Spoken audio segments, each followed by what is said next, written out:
কোনো ব্যক্তির কুণ্ডলিতে পিতৃদোষ কিভাবে গঠিত হয় জেনে নিন এর কারণ এবং প্রতিকার। কুণ্ডলিতে পিতৃদোষ থাকলে পরিবারে অশান্তি, আর্থিক সমস্যা দেখা দিতে পারে। জেনে নিন পিতৃদোষের কারণ এবং কিভাবে পূর্বপুরুষদের আশীর্বাদে এই দোষ কাটিয়ে উঠবেন।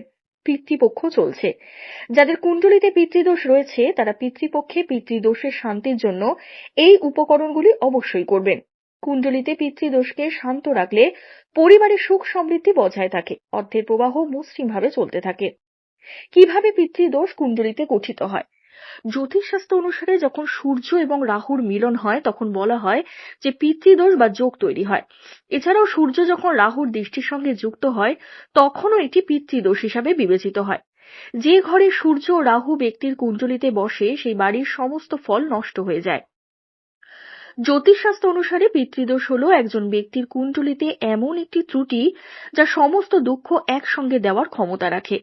যদি রাশিফলে পিতৃদোষের প্রতিকার না করা হয় তবে এই দোষ প্রজন্ম থেকে প্রজন্ম ধরে চলতে থাকে। কুণ্ডলিতে পিতৃদোষ দূর করার প্রতিকার। যদি কোনো ব্যক্তির কুণ্ডলিতে পিতৃদোষ থাকে তাহলে বাড়ির দক্ষিণ দিকে পূর্বপুরুষদের ছবি রাখুন। প্রতিদিন তার মূর্তিকে মালা অর্পণ করে তার পূজা করুন এবং তাকে স্মরণ করুন। এতে করে পিতৃপুরুষের আশীর্বাদ পাওয়া যায়। তার আশীর্বাদে পিতৃদোষের প্রভাবও শেষ হয়। পূর্বপুরুষদের মৃত্যু তিথিতে শ্রদ্ধার সঙ্গে ব্রাহ্মণদের অন্ন অর্পণ করুন।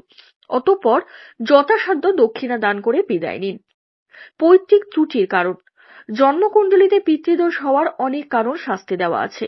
পূর্বপুরুষের অন্ত্যেষ্টিক্রিয়া বা শ্রাদ্ধ হয়নি, ধর্মকে অবমাননা করা এবং ধর্মের বিরুদ্ধে আচরণ করা, যে কোনো সাপকে হত্যা করা বা যে কোনো দ্বারা এটি করানো, পূর্বপুরুষদের ভুলে যাওয়া বা অপমান করা। ধন্যবাদ।